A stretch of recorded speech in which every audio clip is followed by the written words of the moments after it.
So what's up, man? Man, just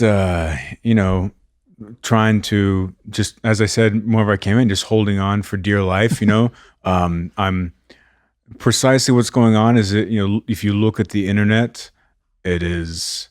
It's hard to look at the whole internet. Yeah. If you look at, you have to kind of look through one window at a time. Yeah, if you look at any piece of the internet, you'll see that world is breaking apart and we're close to Armageddon.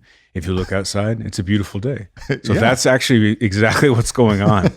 So you are the internet, and what's the world? I'm the observer in between those two, trying to figure out which one of them is more right. Yeah, I think the world's right. Yeah, I think the world's right. That's my opinion on it. I did a big interview yesterday, and I think people, the media and the internet, people understand human psychology is like we like looking for disaster because 90% of our thoughts are like geared towards what's the next danger is. Preventative. Preventative. So anytime we can hint at some kind of disaster, some kind of danger, some kind of division, or some kind of emotional drama that could create discord in the tribe and something that you might have to remedy or be aware of, then people will pay fucking attention. I think the internet has just fucking hijacked that. Yeah. Of course. It's you pressing all of the kind of amygdala levers that it can to get this fight or flight. I better pay attention to this fear type of thing. And also like modern life in the Western world, particularly in most cases, is so easy to, of course there's a lot of challenges and struggles and what have you out there.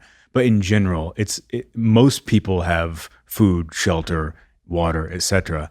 And so I think that the human body inherently looks for the path of least resistance because evolutionarily we were looking for, it was good, because if you had a moment to rest, you rest. So that way you're not exhausted whenever a tiger jumps out and tries to eat you or whatever. You got the energy to fight it off.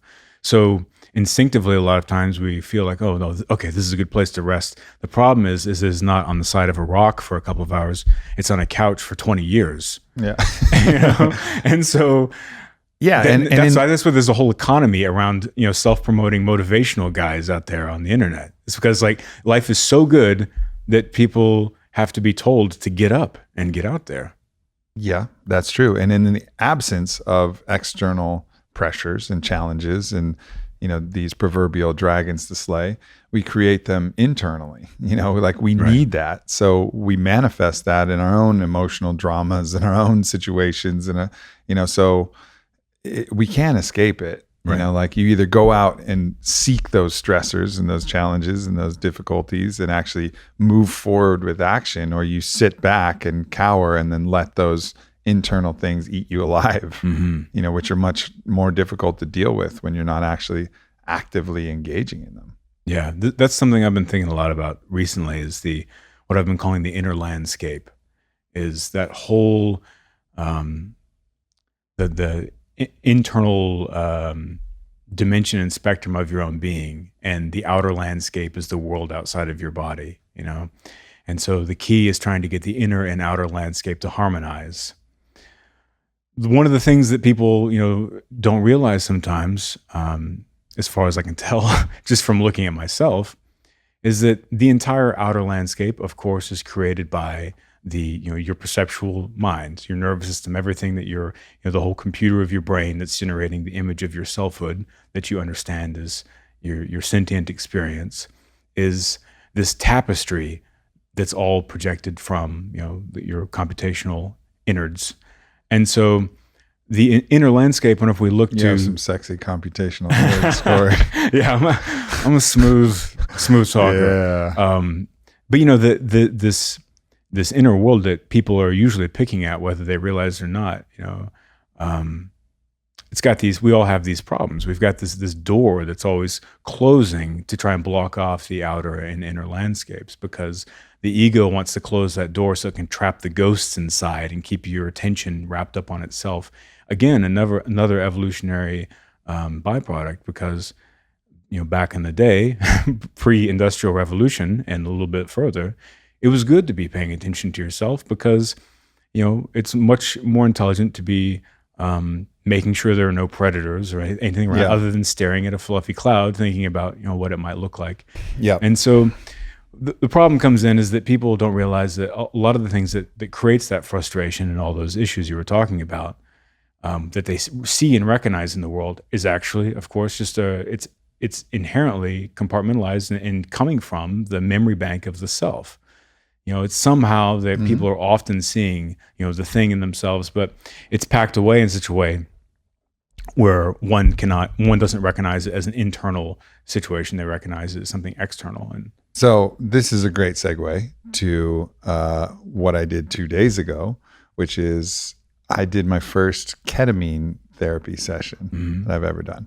And I didn't really know too much about it other than the therapeutic benefits. I know there's a lot of ketamine clinics that are going out. I've talked to a lot of the team at MAPS, and they talk about how ketamine shows a lot of promise for PTSD, depression, anxiety, a lot of conditions. It doesn't seem to be as effective as MDMA-assisted psychotherapy, but it seems to be partially effective, which is way more effective than the current treatment model, which is a cocktail of 10 psychopharmaceuticals that raise serotonin with SSRIs and drop anxiety with benzodiazepines or whatever whatever the current model is not working, and then ketamine has some ability to do that. So I wanted to explore that so I could talk about it intelligently, and it was a really fucking interesting experience. First of all, have you ever done it? No. Yeah. So administered by a doctor, injected intramuscularly, and it takes about 5 minutes to take hold. And then the first thing I noticed was the music got really fucking slow. It was like it was like on a record, and then you hit that slow speed, where the record was spinning slower and everything. And I was like, either this song fucking sucks and I didn't notice it. That sounds awesome to me. It's not something that would suck. But it would drag, and then it was almost like it was on a slinky. Yeah. Like the music was on a slinky. It would compress and expand. I was like, oh, fuck, music makes music sound terrible. Step one. Again, then, subjective. Yeah. And then I have a full eye mask on. So it's complete cave black. I had one of those mind folds, I think they're called. Okay. They're really good eye masks where you could leave your eyes open or closed. So full pitch black. And slowly I started to feel my consciousness pull out of my body and reside somewhere between where it normally lives, which is somatically expressed, generally aggregating around probably my head and my heart, but somatically expressed, and then pull to the right corner somewhere between me and my eye mask, which was this infinite space of blackness. And this happened, slowly, where it just kind of sucked out of my body until it was completely out of my body, somewhere between here and there, which was the only place I could describe it, which was this infinite space of black right about where my eye mask was.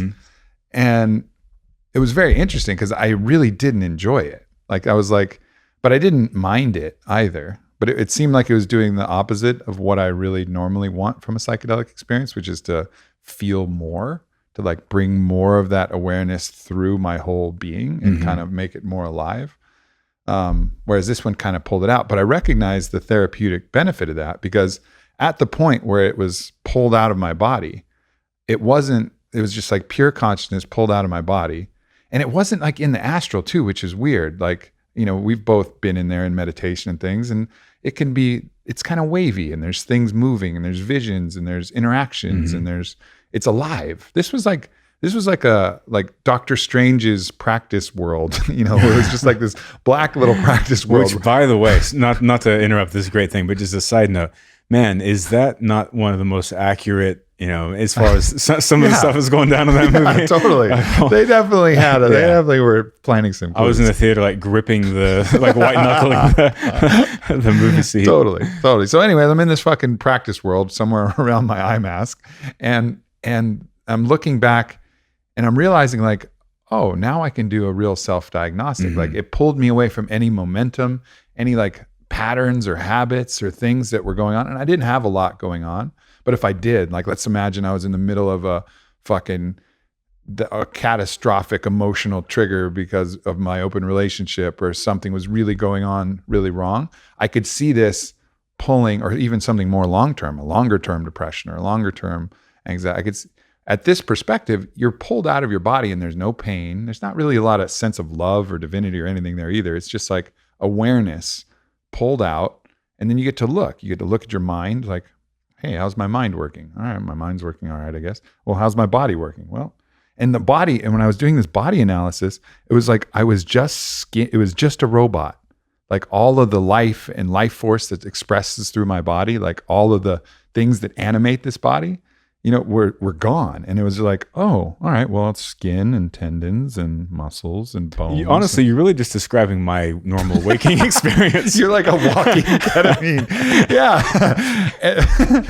But then, so I'm there in that space, and I'm like, all right, well, this is cool. Now, please go back in my body. And I started to get really, probably one of the more benefits for me was like how grateful I am that I'm not living in that world, that I am in this world, that where I am connected and I am fully expressed through the cells of my body and fully connected to all of the other dimensions, that we have access to, rather than in this little practice world. Like, to me, to stay there would be the ultimate hell. It was so boring.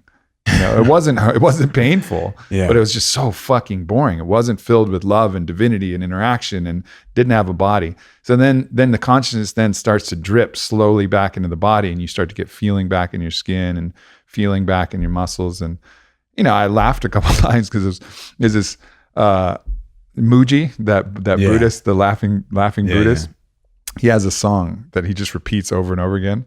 I've fallen in a hole in the universe. And I was like, all right, now I get it. You're doing fucking ketamine, Muji. I understand what you're talking about. But it was just a really interesting experience, but I'm glad I did it. And I encourage everybody, if you're stuck in some pattern and you just feel stuck and like need a pattern interrupt, need like a hard reset pattern interrupt, this is a very safe clinical way to give yourself some space to then take an analysis, like take a breather, give yourself some space, feel nothing, and then come back in and start to assess shit. Yeah. But I don't ever want to do it again. I think it was like probably my least favorite drug of all time. But it was really cool to have something that allows you to shift perspective, and I see how that can create, a pretty massive clinical benefit. Yeah, and I know you're no stranger to suffering in those experiences, but of course, one thing that people tend to, I think or have in their mind as far as those type of experiences go is that they all should be pleasurable. Right. And like you said, I never want to do it again. It sucked. It's like, yeah, man, it's like sort of someone saying, hey, try to squat 500 pounds or whatever. I don't know, I've never tried. Is that a lot? That's a lot. Okay. You try and squat 500 pounds or whatever. And so, that's interesting, man. I have been thinking about what you were saying just now as far as space. That's something I've been focusing on a lot recently, is just trying to like take some steps back.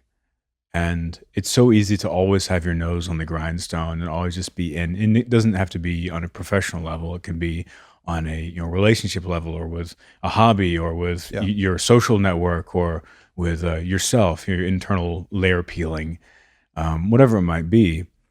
And I've been trying to like just take a real good step back from that and get more air inside of my thoughts, of my because that perpetual action is distraction.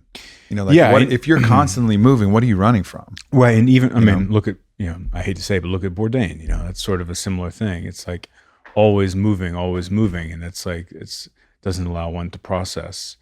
Yeah. And but anyway, so it can even be always thinking, always just having your brain churning all the time. And I think that being able to step back and just be like, you know what, I was joking with a friend of mine about starting a show called Simple Pleasures with Cory Allen. And so it's like the show is on YouTube. I just saw you being like the next Bob Ross. Just like thing. I went to the Bob Ross Museum in New Smyrna, Florida, by the way. It was fantastic. He had some weird psychedelic paintings, the one that they did not show on TV. I was like, I knew it. We all knew it. But anyway, Simple Pleasures, man, is just today's episode is peach. I just quietly, silently eat a peach and stare at the camera for like. That was one of my favorite lines from Face Off. Was when Castor Troy goes to the flight attendant. I could eat a peach for hours. Sleazy, but good. Well, it means my intuitions are well targeted. But I do find that since I've been actively trying to do that, it has allowed me to be more aware of some things that I wasn't aware of on my inner landscape. And I think it's really, if those experiences. It's a great practice, man. I mean, it's so like, things are so good in my life, but I had a day yesterday, and partly I think ketamine gave me a little bit of a hangover. Plus I did some other treatments that I think can give you a bit of a hangover. I did some stem cell treatments and stuff too while we had the doc in town. I really just fucking went for it. Mm-hmm. That and whatever, I don't know. But mostly my own fucking mind, I was having just a shit day. I was being a cunt to people here at work, like in my own way, which my version of cunt is still probably not as bad as other people's cunt, but maybe it was. Fuck, I don't know. But I could tell I was being like irritable and kind of short with people, and like I was like frustrated about all things. And it's like, I know consciously that like my perspective is off because life is fucking great. It's great. It's so great. But you can forget that. Whereas if I had just been able at that moment, and eventually I got myself together, and today I'm feeling much better, but if I'd have been able at that moment to just, instead of taking everything for granted and being frustrated, like, oh, here's my favorite smoothie. Let's just sit down and enjoy the smoothie. Okay, here's my gorgeous fiance that I love, and she has smells all over, and let me just smell them, and let me just fucking hug her, and all is good. But we our mind tricks us out of the ability to do that, even when we know it. Like even when we know better, right? Our mind will trick us out of the way out of our own little hell. So there I was yesterday in hell, knowing full well all the ways out of hell. Like here's all the doors illuminated with fucking exit signs, and here I am like, nope, I'm staying. Today sucked, and I liked that. Yeah, it's like the tectonic plates of the subconscious just shift. And one of them, sinks 15 feet, and you just happen to be standing on that one when it happens. And that just happens, man. Yeah. That just happens. And that's, I don't know. Whenever I feel that way, I try and just accept the fact that that's a part of being a human being, and there's no solution to it. You can try and do things to kind of get out of it or get some space in there. But I try and enjoy it in some weird way. Like, hey, you know what? I just don't feel good today. This sucks, but I'm going to keep it moving. You know what? And try and mitigate it the best way that I can. The way that I found, the best thing I did was like, I'm feeling all aggravated and irritated and I was like, all right, well, do something fucking useful for somebody else. You fucking pity party, son of a bitch. And I was like, so I grabbed some CBD balm and I was like, hey, wait, do you want me to give you a massage? So, and like, I gave her a nice long massage, and like that, at least I was like, all right, well, I'm in a fucking shit mood, but at least, she can enjoy herself. And then she'll carry that positive momentum into today. And when I'm feeling better, instead of me being infectious with my shit, I just, even though I felt bad, I gave her a nice massage. And then, although we haven't spent a ton of time today because I went right off to work, like I know the momentum of that action will then carry forward positively into the thing. So I think one lesson to take from this is, all right, if you can't get out or you don't want to get out or whatever, and you don't know what to do something really awesome or nice for somebody else. And even if you don't feel the joy from that, because sometimes when I like give her love, I feel the joy right away. And it's like, oh, I'm enjoying giving. But I was too disconnected and fucked up. It didn't matter. I like to visualize like that. You just dead-eyed, like giving her a massage. It was totally like that. It wasn't, and I'm sure it wasn't my best, but at least the act of it, and like the physical action of it was good enough that, that'll pay dividends down the road.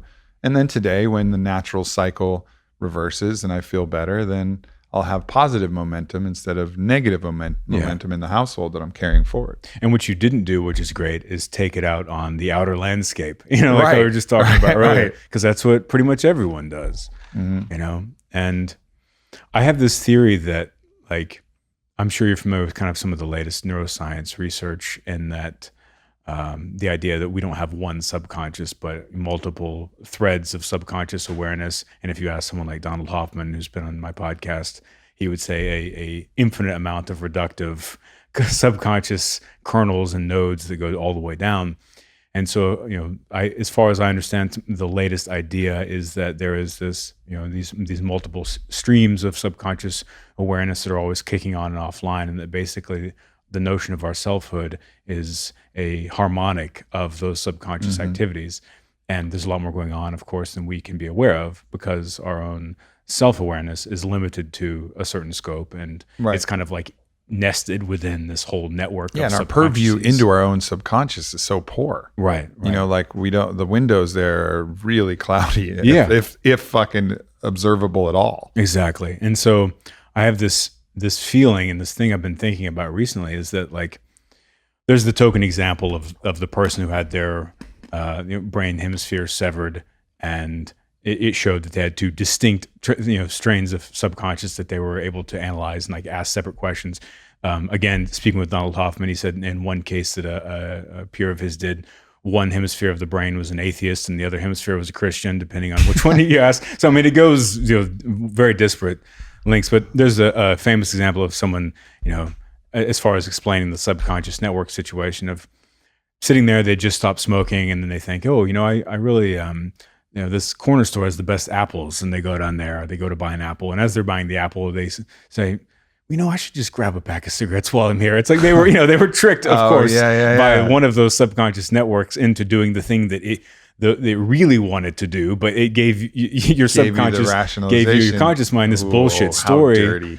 So if you look at that, that's the dirty side, but look at the positive side, or maybe just a more instructive side of that, is that whenever we're doing things like you were just talking about, you're having a bad day, you're not feeling good, so you decided, I'm going to go give Whitney the serial killer massage. This dead-eyed, this cold-handed, with my Dexter hands. Yeah, hands are ice cold, fingers are palmy, and so.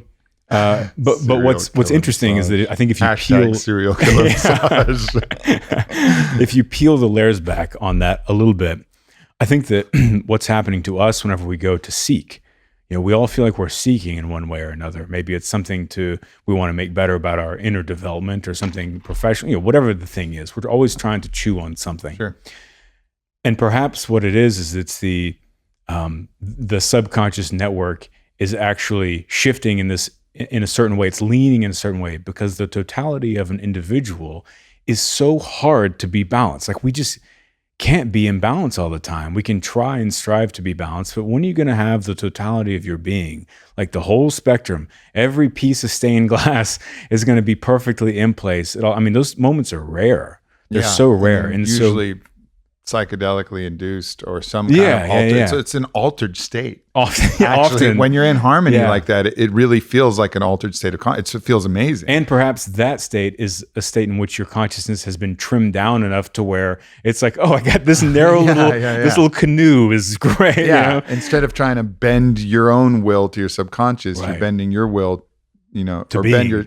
bend your subconscious to your will. You're bending your will to your subconscious. Right. So whenever we, so what's happening, I think, is whenever we go to find these things that we're seeking in life, or that we're working on, is it is one of those subconscious networks actually straining and out of balance. And then it is like, hey, this thing's, red lights going off, sirens going off. We need to, in order for this whole ecosystem of sentience to become back into balance, it needs to work on this area and address these things, whatever these issues are that are causing disturbance and pain in the actual organism as a whole. And so therefore it sends subconscious signals to the self so that the conscious agent can observe those signals and then go to begin to address them. The funny thing, and one of the reasons why I think that human consciousness actually works, is because we think that we're thinking of all this stuff just on our own in the moment. It's like, no, I realized all on my own that, in my conscious awareness, I'm bright enough that I realized that this is the problem and this is the thing I need to seek to find the solution. Whenever really, the bizarre thing is that we are not only walking the path, but we're also the path. Yeah, I know. And it's the ego as separate, slightly related and separate from the self as well, like in communication with your subconscious and so many different facets. Not only does your subconscious have these multiple different dimensional layers and compartments, so does your waking self, so does your ego self. So, and everything is kind of working together in this machine. And to try and really become self-aware, you have to illuminate these processes and illuminate your motivations, in a really deep way. And that's like, as my awareness of these things gets a little better and my insight gets better, and we have things that stress that actually force this, it's really interesting to watch. Even in the open relationship container, I recognize the pattern of, because always, you take an event like, me or Whitney goes to see somebody else, like a new partner, and it goes well. And then we come back together, and there's, always for the person who went and saw that new person that come back together, there's this huge feeling of like increased love and like increase. And there's like so many factors that are going on. But one of the factors that I wasn't tracking is that there's such a strong validation drive, a validation to be seen as worthy of love, to be seen as attractive. And we kind of wear out the validation with our partner because we kind of suck all of that out of them. Yeah. Because no person can continue to give you validation. No job can continue to give you validation. No external thing, no car, no plane, no anything external can actually ever continually give you validation. You have to get a new thing to get validation. Because the only thing that makes you valid is yourself, is the truth of who you are, right? So whatever. We still externalize all forms of validation. So in doing that, the one thing I didn't track was, all right, so that new partner externally validates you, makes you feel more worthy of love, allows you to love yourself more, and that own self-love then allows you to love and receive love from your partner to a greater capacity because you feel like you deserve that love.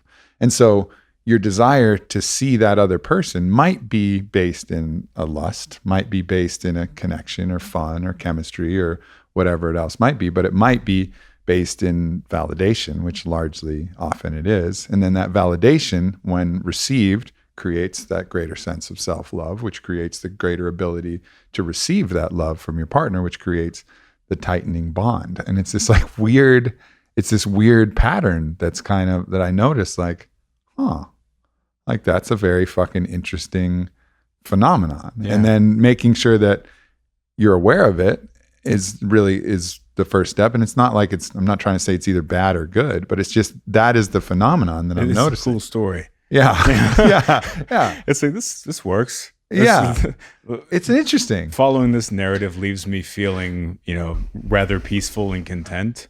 But the risk though, okay, what's the downside? Let's say you're trying to get validation externally from this other person, and that person withdraws, and that person challenges your own validation and then challenges your self-worth and self-love. So your self-worth, self-love goes down, then you have less self-love, and then you're willing to receive and give, receive less love from your partner. So that external person could also work the other way. And that if they invalidated you by any reason, like pulled away, rejected you, and you felt worse about yourself, then you would allow less love to flow in your primary relationship as well.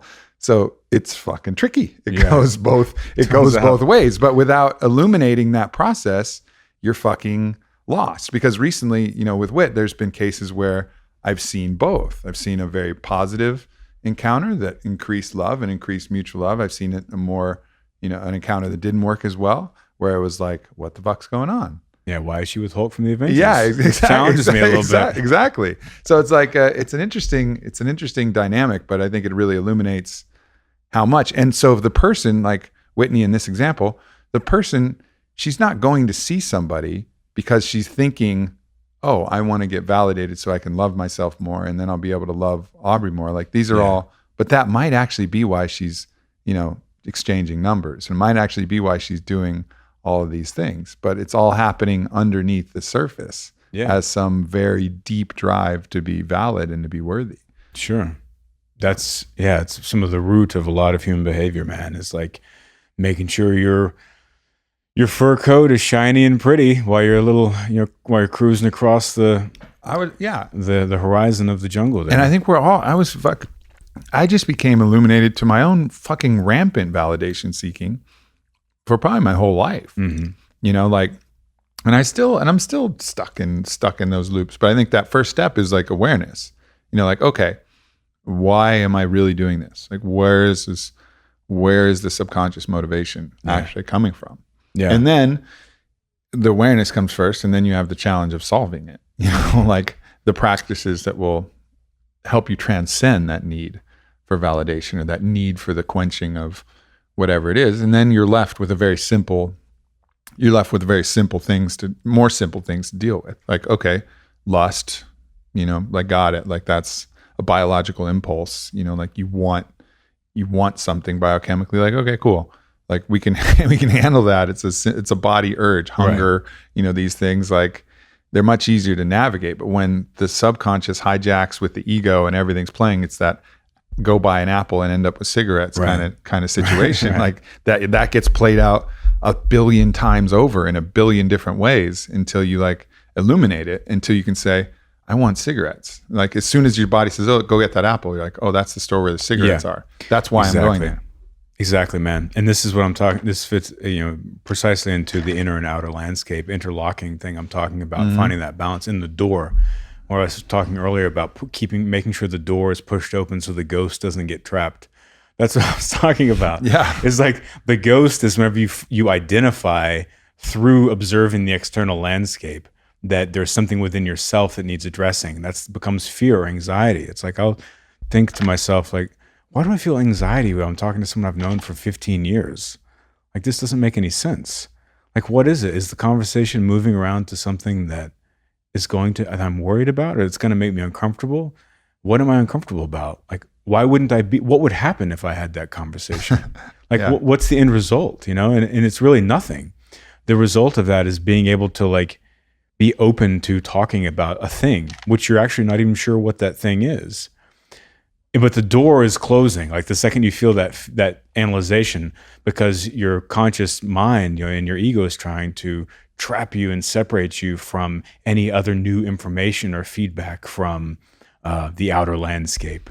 And it wants to just get you wrapped up in a room with your fear and your confusion and hold you there. So I think that, continuing to push the door open when you feel it closing, and just, man, like, I know it seems like simple data, but just slowing things down, your thinking, your actions, everything in those moments, whenever you or I begin to start feeling that sniffing out some of that electricity of like, uh-oh, something's not good here. Mm-hmm. Just like slowing everything down. There's no rush to being, this thing is on its own, like, timetable. It's not, and there's this existential yipe that all of us have because the input of reality is just so overwhelming. Like our minds are like the end of a wire, and abstracting reality is like electricity striking that thing. But that's only from the inside in the moment. Like if you think back to your experience or you observe your experience through a camera or something, oh, it's really boring actually. But in the moment, just the process of abstracting your own consciousness is so like, oh my God, it's so intense. But it's really only because of the distance between your perception and your witness mind of your perception. So I think if you can slow things down and put some space in there, it really helps you think through those things. And a great way to do that is to, like, the earth is slow. Like if you're in nature, like nature has that's a cadence that you can tap into that's typically really slow. Like I remember I was really struck by it when I went to Africa. Because you watch National Geographic and it looks fast. There's always tigers fucking lions chasing down zebras. That happens like once every 12 hours for 10 seconds. And everything else is just long stretches of nothing. And everything is really slow. It was actually like the slowest place I've ever been to. And everybody's super chill and relaxed. They're like, you have an afternoon meeting. It's just an afternoon meeting. 2:00 could be 4:00. It doesn't matter. You just like, everything's like at a slower, more chill pace. Whereas like that New York is like the product of the mind, being untethered. Yeah, it's like everything is like this had a bunch of trash. Yeah. And it's the most disconnected place from nature that we have, right? Or Hong Kong or one of these major Just to cities. reciprocate, my slowest place was in Iceland, out in the middle of nowhere, and like hours from anything, and just seeing a frozen waterfall in mid-freeze. It's like, that is slow. That's slow. Yeah, and all nature is slow. And the more disconnected we get from, we get this warped sense of time. We get this feeling like we need to do it now. Yeah. Check my phone, check this, blah, blah, blah, blah, now. And it's like, whoa. So that's, I think, why people feel so good when they go back to nature. Even going to the beach, the rhythmic crash, retract, crash. Everybody's like, here I am at the beach. You tap back into that natural like rhythm that I think is a lot healthier. And so, I agree with you. Like whenever you're feeling that, use nature as a new way to set the metronome for your speed. Yeah. And then get back in line with that, and you're going to be a lot better off. Mm-hmm. Mm-hmm. And yeah, I mean, I feel like the combination of drawing things down, not rushing and having this compulsive reactive behavior, and being able to really just take a good step back, see the big picture, give yourself some time and some patience to like work with whatever it is, and like let those things, whatever it might be that you're dealing with, really take shape and form in the mind so that you can understand them. Maybe I'm just dumb and it takes me a long time, but it's just like slowly, give them the space. And then, as kind of corny as it sounds, like keep believing throughout that whole process. Because whenever an individual and myself, just speaking of myself, I was talking to like a weird first combination person, so that I don't like sound like I don't ever want to sound like I'm lecturing anyone. Whenever 99% of the time I'm just talking about my own experiences. I'm trying to be nice here, but anyway, man, like in those moments of inner like working and really trying to deal with some of that stuff and thinking like, man, this is whatever it is, remembering to continue to believe that like you can figure it out and that you can get over that thing that is holding you back or that got you kinked up in some way, because like you're already working on it, you just, but the human mind, it always is trying to play chess in front of itself and cut in front of itself. But like whenever one begins to feel deflated or, like they can't do it, whatever it is in life in themselves, like just stop and remember to like believe in what you're doing and believe and trust yourself, because you're already doing it. If you're at the place where you've seen it, you've already started. Yeah, that's step one. Yeah. And it has to go in a sequential order of steps. I think jumping to the finish, is this kind of real issue that I think we have. And so I love Alan Watts, how he would say that if trying to get there first with stuff was the most important things, then all symphonies would just be a giant cymbal crash. Yeah. Like it'd just be like, right. And then the crash, that's it. Right.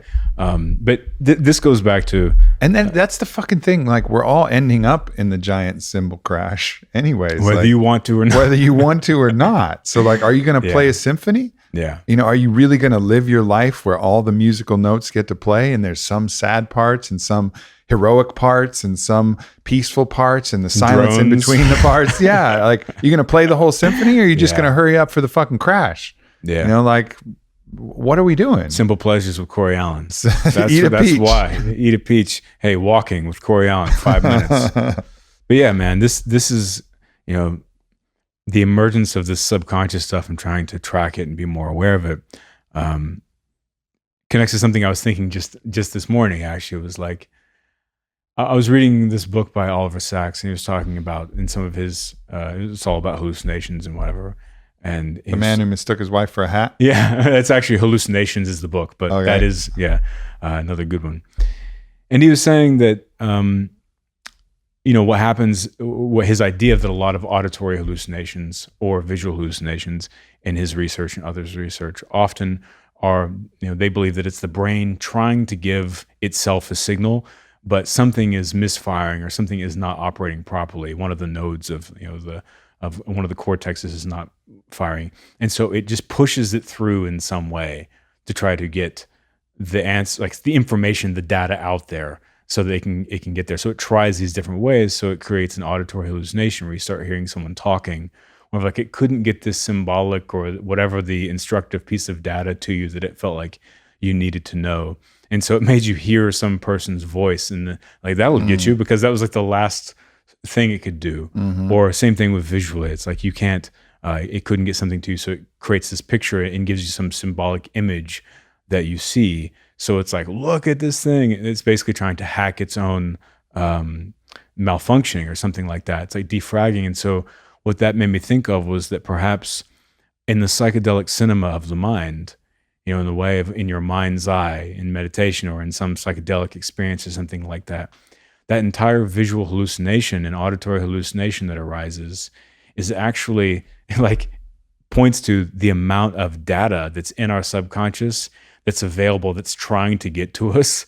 And in those zones, in transcendent zones, it's like, all right, time to push this out into this way that like, here's all this data. I've always felt like that with psychedelics. I think, really what this is information trying to splash into your mind in a way that you can translate that data. Right. And so sometimes it comes in a vision, sometimes it comes in a thought, sometimes it comes in a voice, sometimes it comes in, it's like, here's raw information that we're either pulling from within, from our subconscious, or pulling from our soul, or pulling from the external, or pulling from wherever, but whatever it is, it needs to splash and cross over into the conscious mind. All right. So how's it going to do that? Is that going to appear like a dude with an alligator head who's telling me this? Because that's the way to translate this, message the best? Or is that going to come as, God? Is that going to come as, or this sound or this thing? And it's really interesting to recognize that all of this is just trying to, information. And sometimes information, the signal is scattered and confused. And then you get these weird hallucinations. It take a while to like, what the fuck did that mean? Or they're just colors, and they're just fractals, and they're just this, like, well, that's a very, it's not a rational, it's not something that could be translated into rational mind. It's like, or words. Words. We think everything has to be language based. Yeah, it has to be language based. No, it's really often, of course, just a feeling. Yeah. You feel that thing, and that's can be more of the guiding wind than anything else. Yeah. Yeah. All of that just coming through. Unless you're doing ketamine, in which case, well, that's actually why you get nothing. That's nothing. why Although some people brought have it visions on ketamine. Yeah, that's why I brought it up, man. It's because it made me think about that whenever you were talking about that experience. It's like, well, what is the thing that's been trying to arise in your subconsciousness? The crate that's underwater that finally reached the surface and started bobbing. So you open that crate open now that it's reached the top. And what is it that's trying to get out? What have you packed away and sunk to the bottom of the ocean? And in that ketamine experience, whenever you were talking about it being dry and clinical and whatever, I was thinking about, that's interesting, is that then that drew you to and eventually being selfless in a way, and like going and giving the massage, the serial killer massage. Yeah. You know what I mean? Yeah. And like, is that the thing? Like the reason it didn't need all the bells and whistles, it didn't need everything else in that moment to convey what needed to be conveyed to you. That was this avenue where the subconscious is like, oh, and here's this thing, like be less self-involved or whatever. No, I'm saying that you are, but I'm just saying like whatever the thing might be. Yeah, well, it maybe that aggravation that I felt, because that massage came the next day, but maybe that aggravation I felt was the unpacking of, okay, now that I withdrew the control, the ceiling on all my own internal aggravations and frustrations, I removed the lid for a while. Maybe there was some stuff that was percolating up, and that stuff was allowed to percolate up, and then I was feeling it that day, and then I had to reckon with that stuff. And then the choice to give the massage was my way of reckoning with it. But I can't separate the two events, being that one, I did ketamine, and the next day, I mean, it was literally the most irritable probably I've been in, I don't know, over a year, was the next day. And it was really an interesting kind of, because truth is irritating sometimes. Yeah, I was just fucking irritable. And then, fortunately I found a cool solution out of it. But certainly that removal of the lid, to allow that stuff to come through and bubble up. Now, ideally, the psychedelic experience allows you to allow it to bubble up and then transmute it and alchemize it immediately. Mm-hmm. And that's where I think like MDMA has that advantage, is it removes the lid, but it's doing it and washing it and coloring it with love and safety and security and understanding at the same time. So it's like pulling these things out of the subconscious, memories, traumas, thoughts, but at the same time, it's like effusing it with rainbow essence and fucking rose jizz, at the same time. So like by the time you're actually looking at it, it's like, oh, but that thing is actually beautiful, and allows you to actually deal with it. Whereas this one was just like, okay, here's the lid, let's see what's coming up, but it didn't have the effect to color it in any way or like help to transmute it into anything. It was just like, here's this stuff. You're in a place where it won't hurt. So let it go. And then you have to kind of deal with it. So it's interesting. It's interesting tools. And I think different tools have different values. And of course, like some of the other classic plant psychedelics, they'll pull that stuff out and give you perspective, but it can be incredibly emotional. It can be incredibly scary. It can be incredibly exhilarating. It's more of the wild ride version of it. It's not like steady. It's not like a guaranteed path. I think like the MDMA and ketamine, I think it's pretty consistent. Yeah. You kind of know the trajectory of what's going to happen.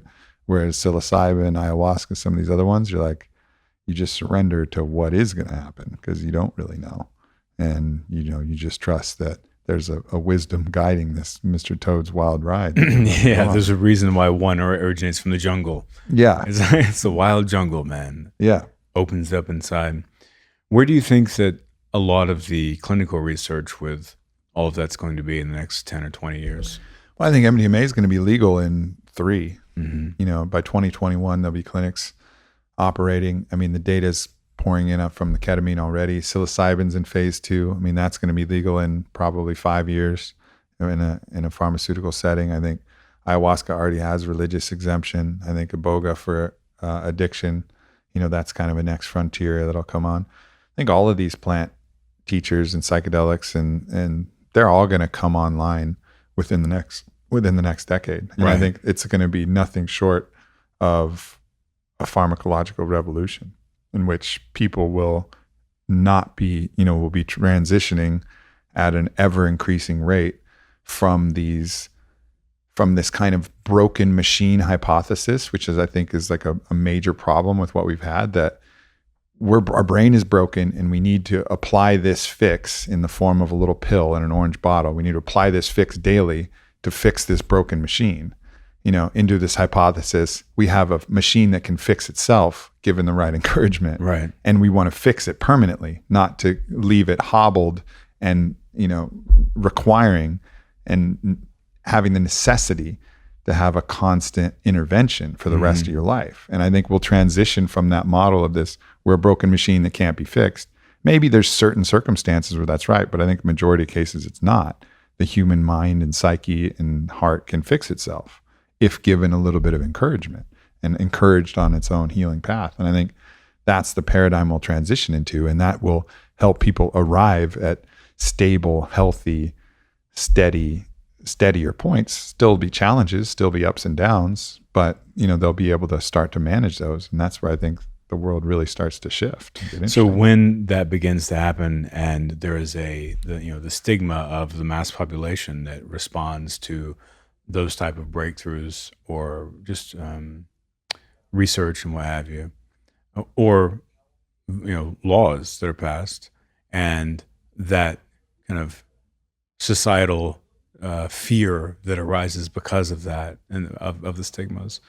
When that arises, and then the pharmaceutical companies leverage that fear to try and crush whatever the new laws are, what do you think are ways that people can understand some of the more realities, some of the clearer realities about the research and stuff, as opposed to getting wrapped up in any of the media that will eventually and inevitably emerge? Yeah.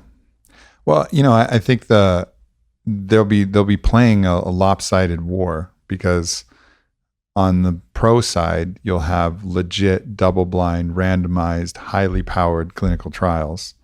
Plus, then when it gets legal, you'll start to have thousands of reports, hundreds of thousands eventually of reports coming in of the treatment.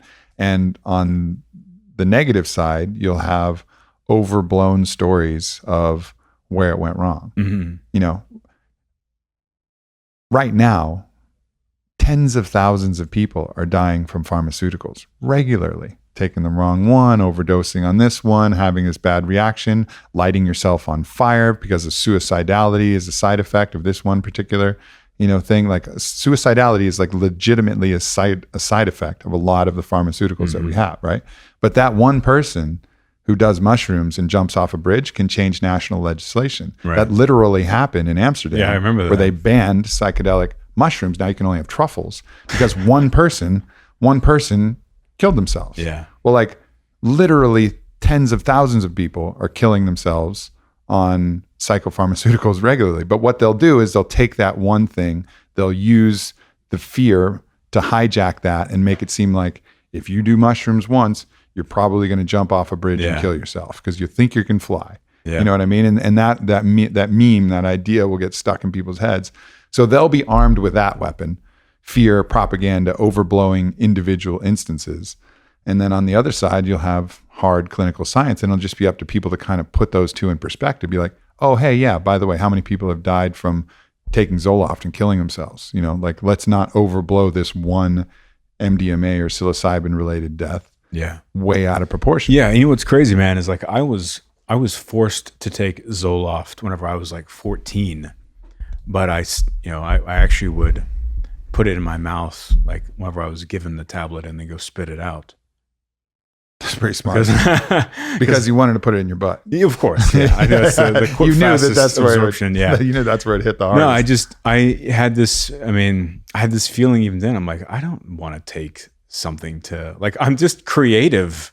I'm not, I just like. You don't need to fix that part of yourself. Yeah. It's like, I just realized that the end of this thing is death, and I got to figure out how to like balance the raging electrical locomotive of life and the energy of being against the oblivion of non-existence. And I'm already thinking about that. I'm 14, like suppression of, neural activity is not the way out of that.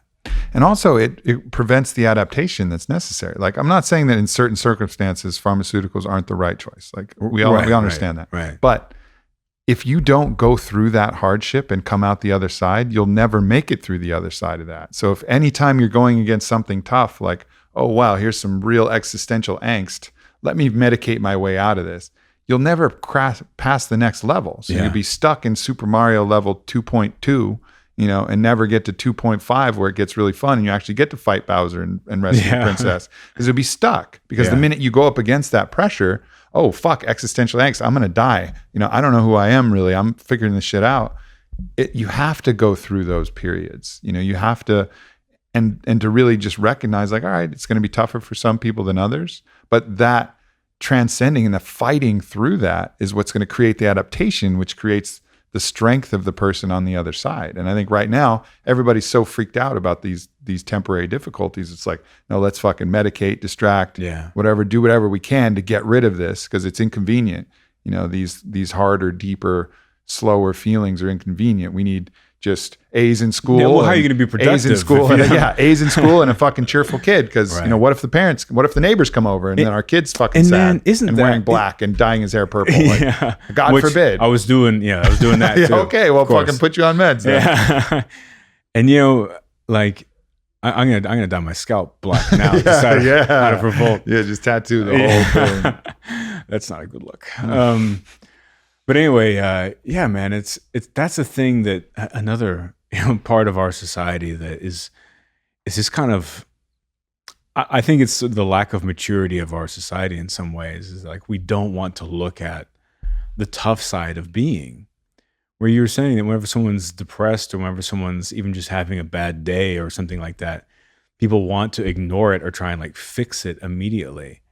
And it's like, how about just like acknowledge it for a minute? Yeah. How about recognize that it exists and like sit with it and try and understand why it's there and like what it means, as opposed to just, trying to like talk over it or like cheer somebody up. I mean, like being there for someone is good. Of course, it's actually, the thing to do, but how you do that is a whole different story. I really had my perspective change when I was talking to a death therapist, someone who deals with traumatic loss. It was this woman, Megan Devine, had on my podcast a while back.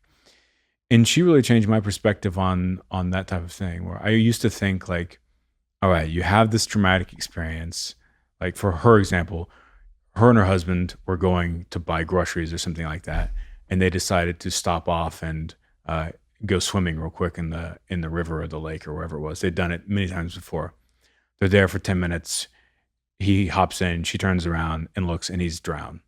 Like out of nowhere. That's what happens. Like they were going to the store 1 minute, next minute, the guy's drowned. And she wrote a whole book about it, but her story of like the EMS people arrived And someone like one of the EMS workers told her something like, "Oh, well, you'll be, feel better before you know it," essentially. And she said that she was just like, "Fuck you," like, Yeah. don't try and don't try and not allow me and steal my like feelings and push them away like immediately. This just happened. And so one of the things as far as addressing like how we feel as people in the world, which that in itself is a lot to ask, just being a person in the world, that's a lot to ask. But then we feel these other deeper things that are more challenging. And like, I used to think that I thought about it as it being sort of this pattern of like, okay, you feel this way and then that goes away and then you feel better and then you feel down again, then you feel better. And interestingly, talking to her about a deep trauma, where she was saying that, you've got this thing that happens and it's not about solving the thing. Like that thing is like generally a part of a person to some degree or another for life. Mm-hmm. What it's about is adding things over time to that, alongside that eventually build up other positive lanes in the whole spectrum of life and being. And that, then through natural causality, there will be a space for happiness again and for positive feeling. And I think that like, that really, as I said, that changed my perspective on just negative emotions in general, and how in our country, everyone's so quick. Remember, the EMS workers are quick to tell you basically like you'll get over it. I mean, and of course that person probably just doesn't know what to say, and that's understandable. But in general, man, like we just don't acknowledge people's suffering. Well, and also we judge it as a negative thing. Like I'm inconvenienced by your like we don't have the long view. Right. And in the long view, you need the struggle to create the triumph at the end, to create the adaptation. Like, and it's so we have this short-term view, like ameliorate the pain, ameliorate this, like fix it. Like it's reiterating what we're talking about, but you're absolutely right. Like sit with those things. And I think that's the message of the poet, right? Like go into if you're in a hole, dig to the bottom, like figure out what's in there, excavate it, look around, like try and figure out what you're feeling and feel it to the fullest. And then when you're ready to come out. Mm-hmm. And that's okay. It's okay to do it like that. And don't judge yourself for being in the hole. Don't judge yourself for being, where you are. Just kind of sit with where you are. And it's probably actually the fastest way out. It's like it's just to really actually accept, surrender to where you are, and then find your bearings, find your balance before frantically trying to, climb out of the tar pit by just frantically moving and sinking deeper into the quicksand. And then knowing that it's cool to actually, and by cool, I don't mean, like a cool cat. I mean, it's all right to like tell someone how you're feeling. Mm-hmm. That's this other thing I've just been picking up on, like sniffing a little bit recently. It's like, man, people just they're not comfortable talking about that because they feel like they're burdening someone, or they're going to be ostracized by saying that they're like, hey, I feel terrible, and people put on this mask, and then people often get in these patterns of going their whole lives like having to wear this mask of like, everyone smile. Yeah, the sad clown. Yeah, the smile. Man. And also, if someone tells you that, don't immediately say I'm sorry. Right. Like that's something that actually really bothers me. And I know that it's well-meaning. If I'm like, I'm really having a tough time, and if someone like coddles me and is like, oh, I'm so sorry, I'm like, ew, no, like it's fine. Like my tough time is fine. I'm just expressing it to you. Like don't be sorry for me because for whatever reason this is gonna typically leads to some kind of value. The obstacle is away, like some lesson I needed to learn is, this sadness is creating that. So no matter what happens, to say like, I'm sorry, like be mindful about when you say, I'm sorry that happened, because that almost also robs someone from categorizing that thing as a blessing to a certain degree. And I get it. It's like a polite thing to say, but it's also like anything that happens can be not a curse. It can be your greatest blessing. So don't over apologize. Oh, you poor thing, blah, blah, blah. It's because it doesn't have to be that way. It could be something very positive. Mm-hmm. You don't know. It depends on what actions you take after that thing happens. Yeah. And also the guaranteed positive effect of that is just not suffocating and compartmentalizing and pressurizing a negative and like part of human experience. Because if you're feeling that way and then you don't, maybe it won't turn into some enlightening moment or something like that or some benefit, but you can be damn sure that if you just stuff it away, that it's only going to get worse or just hang around for much, much longer. No doubt, brother. No doubt. Well, we did it. We Yeah. did another podcast, Cory. Yeah, we did. We did. On the way over. Hooray. On the way over here, I was thinking like, man, how many podcasts have we done? I don't know. Definitely my most frequent guest. Yeah. At least a dozen, I would think. I liked, my favorite moment was probably still where we were talking about passing a kidney stone and then mounting it as an engagement ring. Yeah. Yeah. That's a good one. That's a good one. It's we funny should recircle that clip. I do so many, and like yourself, like so many podcasts, and there's so many goofs, that come out during the podcast that like you can't remember them all because it's just like a conversation, or whatever. But people like tweet them to me or send me like messages with them from years ago. Yeah. And one of ours that I forgot about was the pork chop mandalas. I was talking about shooting some pig with a giant 50 caliber and it just turns into this kaleidoscopic pork chop mandala. So yeah, man, there a lot of goofs, a lot of laughs, a lot of love. Yeah, man. You got a book? What's the progress on that? Are you talking about that at all yet? I'm sure you are. A little bit, yeah. I'm still in the editing zone. Yeah. So early 2019, it's Now Is the Way is what it's called right now. Nice.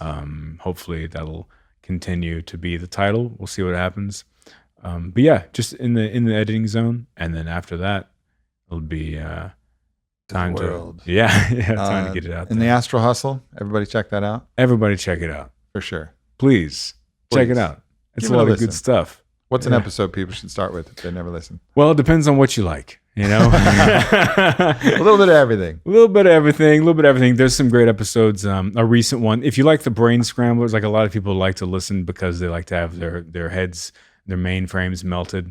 And the last one I did with Donald Hoffman was particularly deep. If you're into the brain scramble of the mindfulness kind of meditation zone, the one with Vince Horn, the guy that started Buddhist Geeks, that one was like way in the deep end of the awakening pool. Adults only, not in a explicit way, but in a like or maybe maybe so. That was a really great one. And then, coming up, there's some really nice ones coming up. Dr. Vago, this guy that's kind of mapping the meditative mind. He's a Harvard neuroscientist that's been studying how blood flow, just the deep brain science, along with how meditation affects the brain and what have you. And also Shinzen Young is another good one to come up. Oh yeah, yeah. I know, I'm familiar with his work. No default mode, no default mode network on that guy. Yeah, always in pointed awareness. I'll definitely want to check that one out for sure. So always great stuff coming. Good shit, brother. Good to see you, my man. Me too. And I just have to, to be fair, I do have to say that Lama Sultram Alione, she was the first female to be ordained, Western female to be ordained a Buddhist priest. And she has an incredible story. She was on a couple of weeks ago.